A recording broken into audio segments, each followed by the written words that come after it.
Pemberian ampunan baik amnesti untuk terpidana Hasto Kristianto dan abolisi untuk Tom Lembong oleh Presiden Prabowo mengejutkan publik. Pasalnya keduanya terlibat dalam tindak pidana korupsi. Bagaimana sebenarnya aturan untuk pemberian ampunan baik amnesti maupun abolisi? Kita akan bahas dengan sejumlah narasumber yang sudah hadir melalui sambungan daring, saudara. Di antara Direktur Parameter Politik Indonesia Adi Prayitno, kemudian Guru Besar Ilmu Hukum Universitas Al-Azhar Indonesia Profesor Suparji Ahmad, dan peneliti Pusat Kajian Anti Korupsi Pukat UGM Zainur Rohman. Selamat pagi, Bapak-bapak. Ya, Pak. Selamat pagi.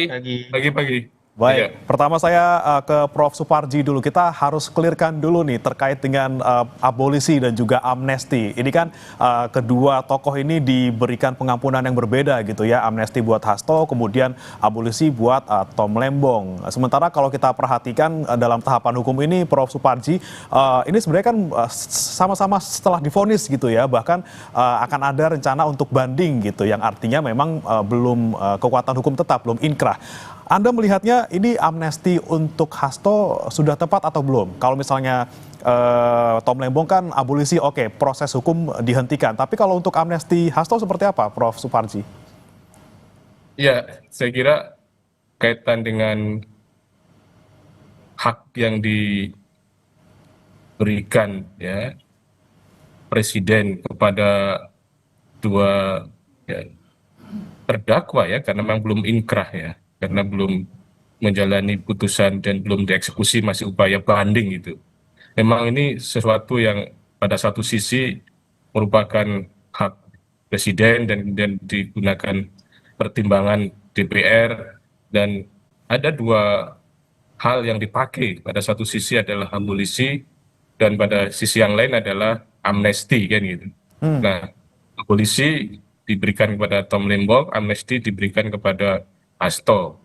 Dan secara teknis yuridis kan sebetulnya pada dasarnya sebenarnya adalah penghapusan pidana kan itu. Tetapi amnesti dalam konteks sebuah penghapusan, sementara abolisi adalah dalam konteks penghentian penuntutan gitu. Maka ketika menggunakan amnesti sebagai bentuk penghapusan pidana kepada Hasto, ini kan ada kemungkinan gitu ya, ada kemungkinan bahwa atau ada pertimbangan hukum karena dianggap pemenuhan unsurnya gitu ya, ada pidananya, sehingga kemudian hapuskan pidananya, dalam arti bahwa memang dalam proses hukum terbukti gitu, perbuatannya terbukti. Sementara dalam konteks abolisi ya, yang diberikan kepada Tom Lembong itu karena mendengar bahwa di dalam putusan pengadilan tidak ada mens rea, pada yang bersangkutan tidak mendapatkan keuntungan apa-apa, dan kemudian publik menyuarakan itu, sehingga dengan demikian pada akhirnya dihentikanlah penuntutannya, hentikanlah proses hukumnya, karena dengan menggunakan suara masyarakat bahwa memang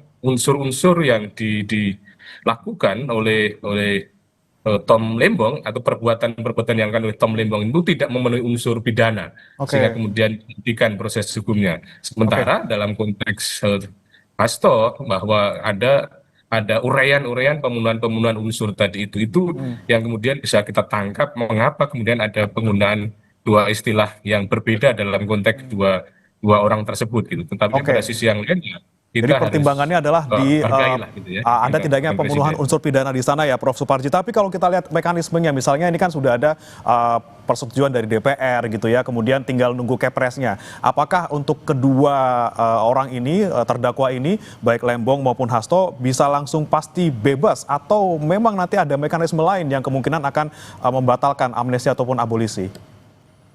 Ya, kan nanti akan keluar keputusan Presiden yang kemudian akhirnya akan membebaskan kepada keduanya kan itu. Dan apakah kemudian nanti akan ada upaya lain itu? Tentunya dalam konteks ini saya kira memang ini menjadi suatu putusan yang final, tetapi bisa saja nanti ada keputusan Presiden kan, bisa saja kemudian misalnya digugat pada petun kan. Ini kan bisa suatu putusan yang bisa final, individual dan konkret gitu. Tetapi itu antara lain. Tetapi kalau mekanisme upaya hukum luar biasa pada konteks ini memang pada akhirnya sangat sangat bisa saja dibuka peluang kan seandainya ada novum. Tetapi kalau kita cermati ya bahwa proses hukum ini kan sekarang pada tahap banding dan kemudian keluar nanti keputusan presiden tentang amnesti dan kemudian abolisi, maka upaya hukum apa yang bisa dilakukan dalam sebuah keputusan pejabat tata usaha negara yang final, individual dan konkret, maka salah satu peluangnya bisa kemudian digugat tun misalnya saja karena tidak sesuai dengan peraturan perundang-undangan atas asas umum pemerintahan yang baik kan gitu.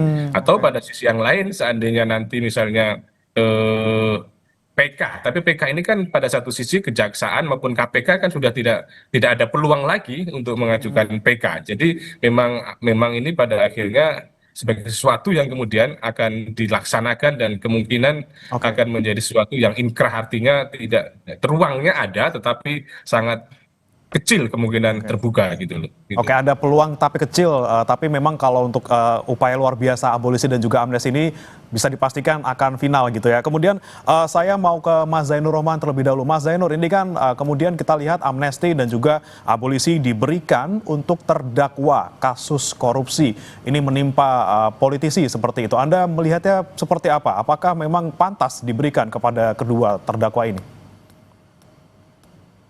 Ya, sebenarnya ini Mas, justru yang menjadi pertanyaan publik, 1.116 orang lainnya itu siapa? Ini yang dibahas baru 2 orang, baru Tom Lembong dan Hasto.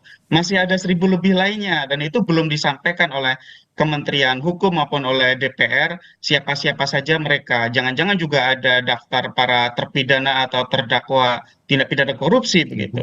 Nah, kalau dari sisi rencana presiden, memang presiden pernah melontarkan beberapa bulan yang lalu bahwa presiden akan memberikan pengampunan kepada pelaku tindak pidana korupsi asal bersedia mengembalikan kerugian keuangan negara yang telah dinikmati oleh mereka. Nah, ketika presiden menyampaikan itu, Pukat menyampaikan penolakan. Mengapa? Karena untuk tipikor tidak semestinya digunakan pendekatan baik itu amnesti maupun abolisi. Mengapa? Karena kalau konsep dasar secara ketatanegaraan ya, pemberian amnesti atau abolisi itu adalah kewenangan dari kepala negara untuk mengampuni para pelaku tindak pidana ya yang terkait dengan persoalan perbedaan politik ya yang mengancam Ya. keutuhan negara. Amnesti itu kan kata dasarnya amnesia gitu ya, melupakan gitu ya. Dalam praktik terdahulu di Indonesia itu digunakan misalnya untuk mengampuni orang-orang yang berseberangan dengan pemerintah pusat, apakah itu eksponen GAM, Fretilin, Papua Merdeka, atau juga dalam konteks sekitar reformasi 98 diberikan untuk mengampuni para aktivis yang dijerat hukum oleh penguasa waktu itu. Mengapa akan digunakan untuk menjerat pelaku tindak pidana korupsi? Apakah para pelaku tindak pidana korupsi ini dalam tanda kutip mengancam keutuhan negara gitu ya. Jadi sebenarnya ini adalah kepentingan untuk negara. Nah, sedangkan dalam konteks ini yang diberikan oleh Presiden Prabowo, saya katakan, saya melihat ini lebih kepada konteks politik. Jadi politik kekuasaan elektoral begitu ya, bukan untuk politik kekuasaan negara, menyatukan bangsa yang beresiko akan pecah, yang beresiko terus-menerus berada dalam turmoil karena perbedaan pandangan antara pemerintah pusat dan eksponen di daerah misalnya. Jadi menurut saya kalau dilihat dari konsep dasarnya itu sebenarnya kita kritik betul gitu. Tetapi memang di lain sisi kita lihat ada memang kejanggalan-kejanggalan di dalam persidangan-persidangan perkara tindak pidana korupsi, khususnya adalah ketika aparat penegak hukum baik itu JPU maupun hakim tidak memperhatikan asas-asas dasar di dalam hukum pidana khususnya terkait dengan kesalahan gitu ya, sehingga memang gitu ya butuh solusi, tetapi solusi yang diambil kemudian adalah menggunakan pendekatan amnesti dan abolisi ini yang tidak lazim untuk digunakan untuk menyelesaikan persoalan-persoalan politik. Kalau kita lihat misalnya ada sebagian pihak yang menuduh bahwa perkara-perkara hukum ini adalah perkara-perkara yang berbau atau bermotif politik gitu ya. Ini kan terkait dengan politik elektoral gitu ya, Oke. bukan politik kebangsaan. Kan mereka Oke. bukan mau menuntut memisahkan diri dari NKRI begitu ya.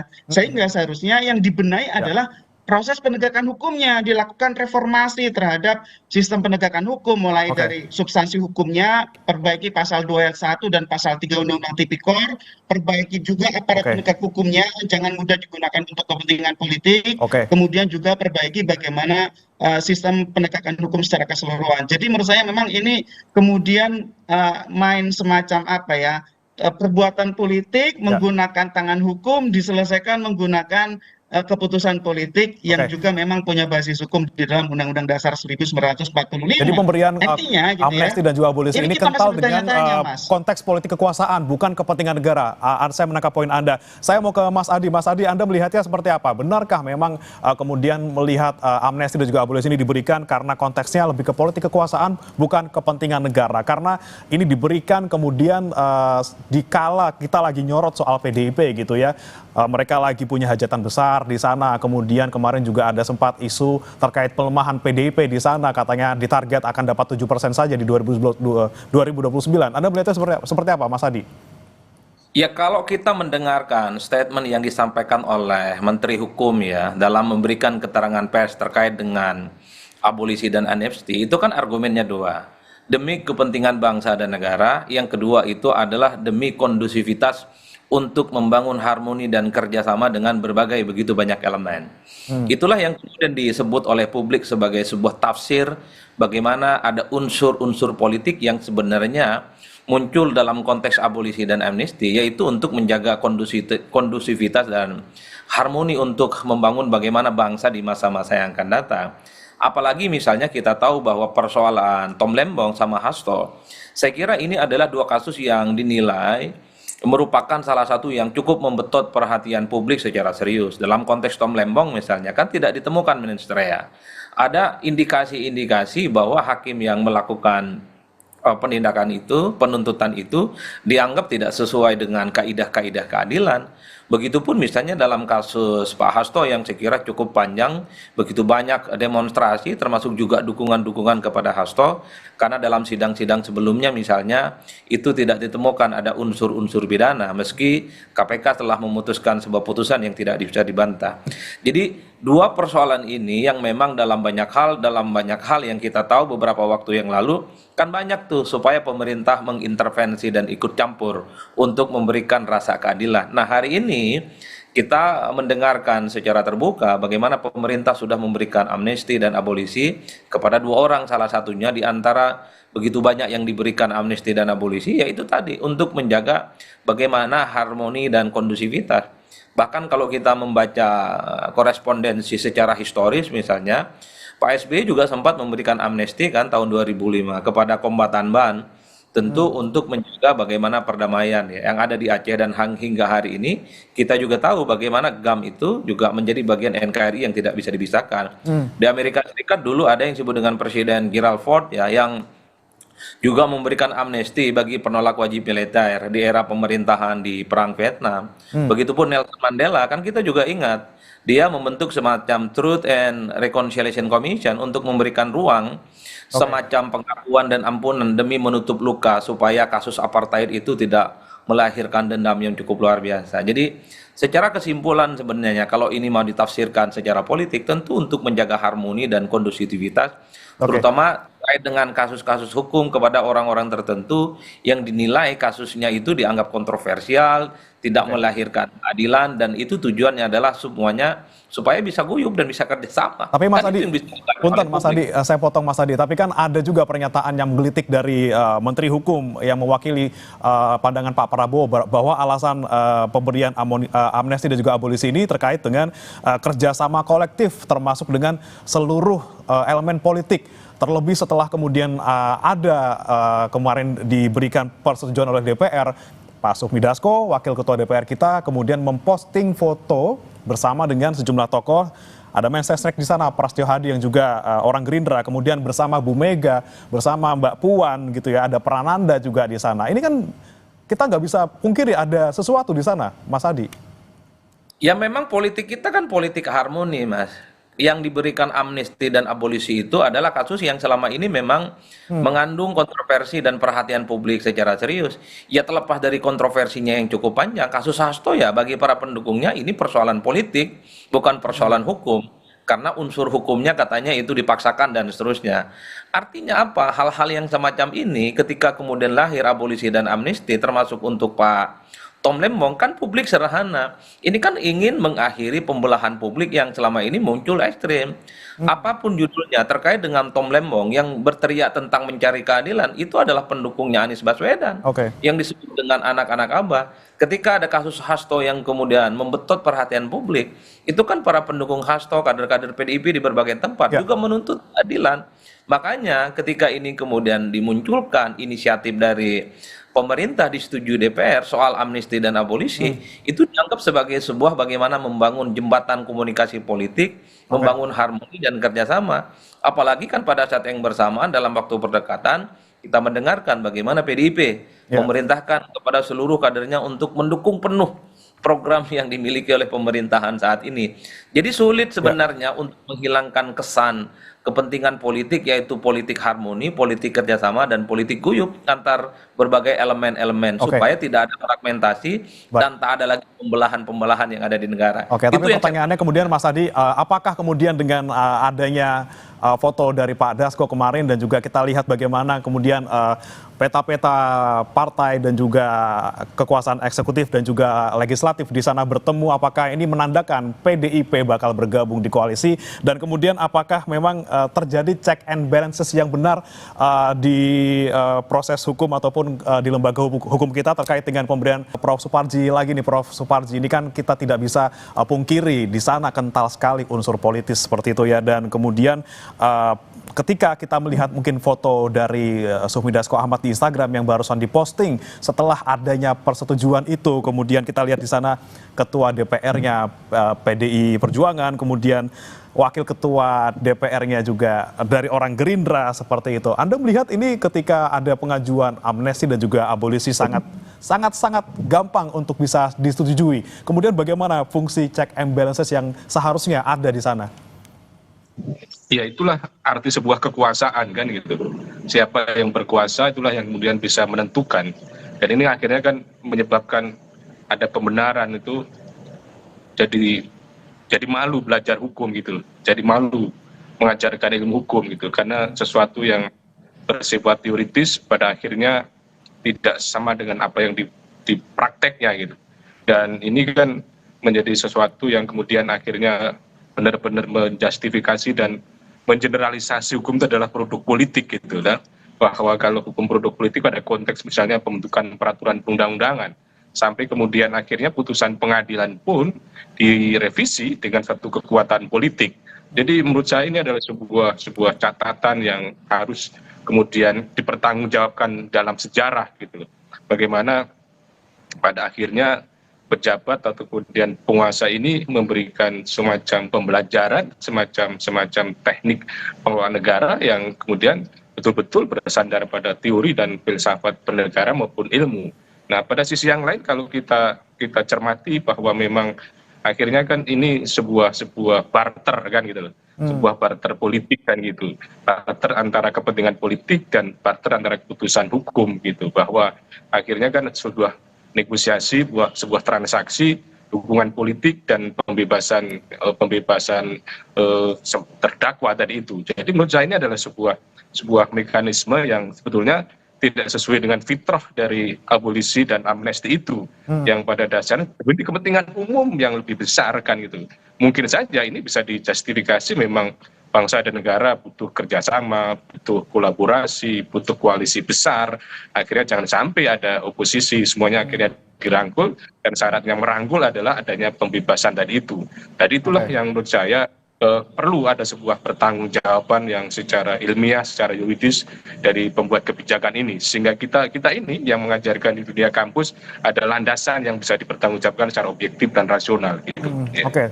Menarik tadi transaksi politik, hukum ditukar dengan politik. Anda melihatnya Mas Adi Praitno, ketika kemudian ada amnesti dan juga abolisi yang kita lihat kemarin sangat kental, dalam tanda kutip transaksi politik ya, benarkah nanti bakal PDIP bergabung bersama koalisi Pak Prabowo?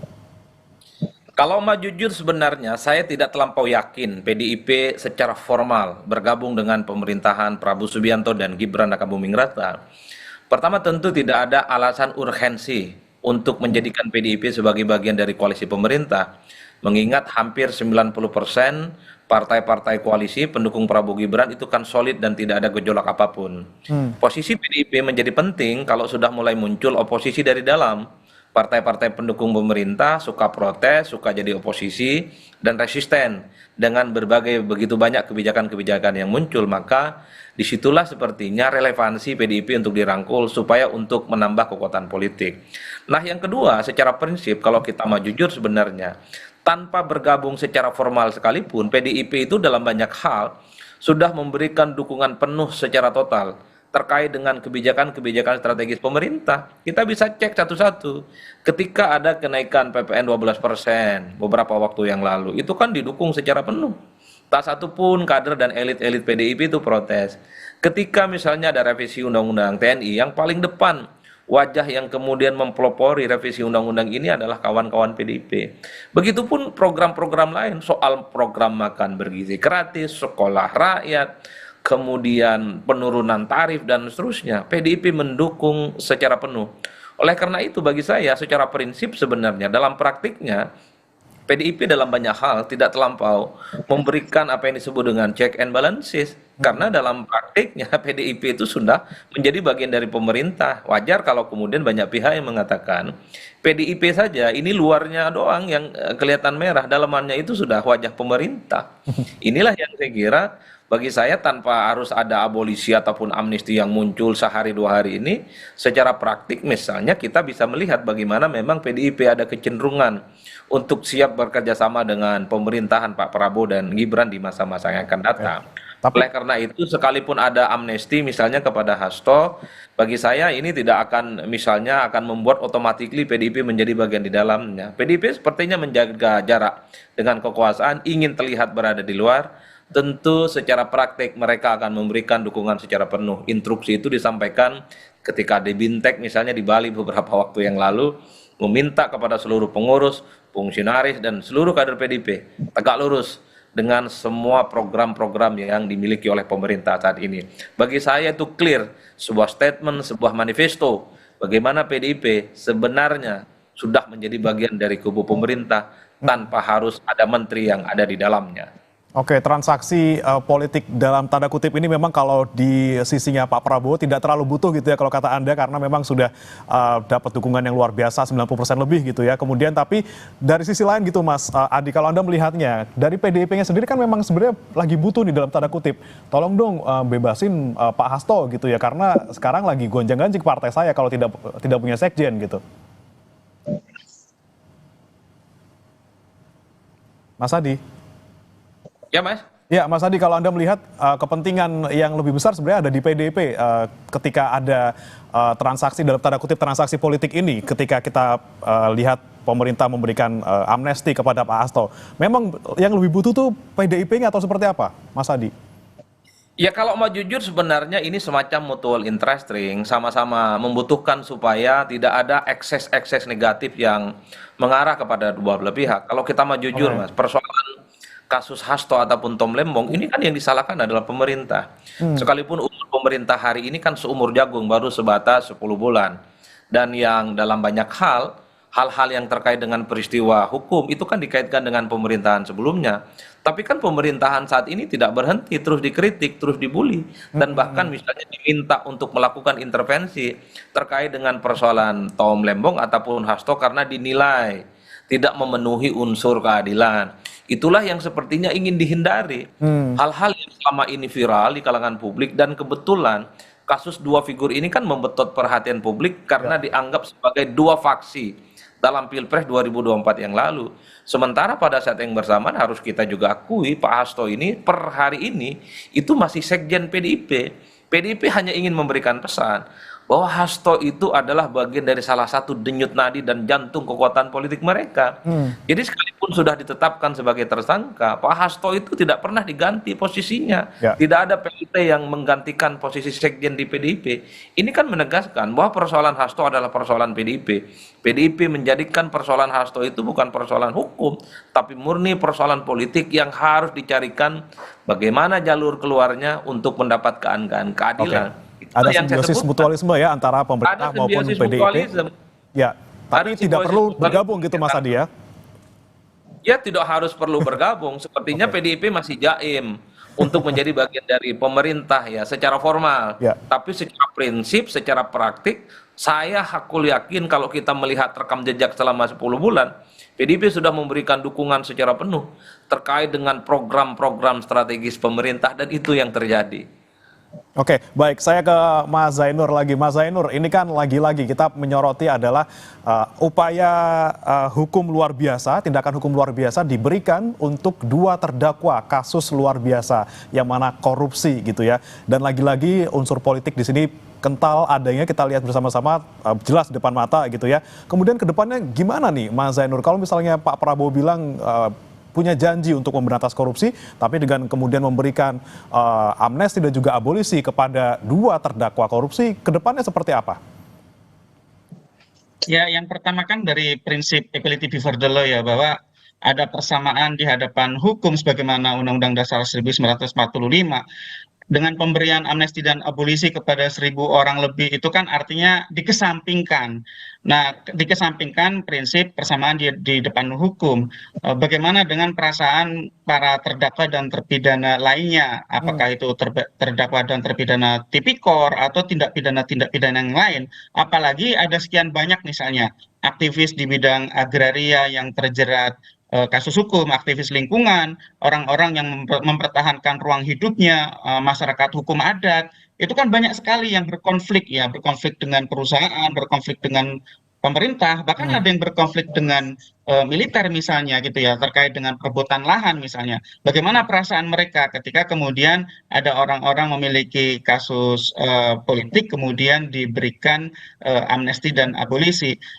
Saya setuju agar kasus-kasus yang janggal itu dikoreksi. Tetapi cara koreksinya itu yang harus betul. Cara koreksinya adalah menggunakan mekanisme hukum, gitu ya. Jadi kasus hukum itu diselesaikannya dengan cara hukum. Ketika misalnya akan dilakukan penuntutan oleh Oke. kejaksaan terhadap perkara-perkara yang ada nuansa politiknya sangat kuat, sedangkan bukti hukumnya sama, ya Ya. seharusnya aparat penegak hukum itu yang kemudian diperbaiki, direformasi, dikendalikan agar mereka tidak abuse of power, begitu ya. Oke, oke. Di dalam kebetulan saya punya pendapat yang berbeda terhadap dua perkara itu ya, perkara Tom Lembong dan perkara Hasto gitu ya. Kalau perkara Tom Lembong saya berpendapat memang mens reanya tidak terpenuhi. Tapi Ya. kalau dari awal, mohon maaf saya berbeda dengan banyak orang untuk kasus Hasto itu, untuk kasus penyuapannya memang menurut Ada saya di sana ya, memenuhi ya. ada kasusnya begitu ya. Dari tahun 2020 kita sudah berteriak agar itu diproses hukum gitu ya. Oke, jadi Nah, sebenarnya bagaimana dengan ketika kemudian ada kejanggalan publik tidak harus dengan lagi-lagi upaya hukum luar biasa yang dilakukan, tapi lagi-lagi harusnya mekanisme hukum yang di sana yang berjalan gitu, Mas Zainur ya.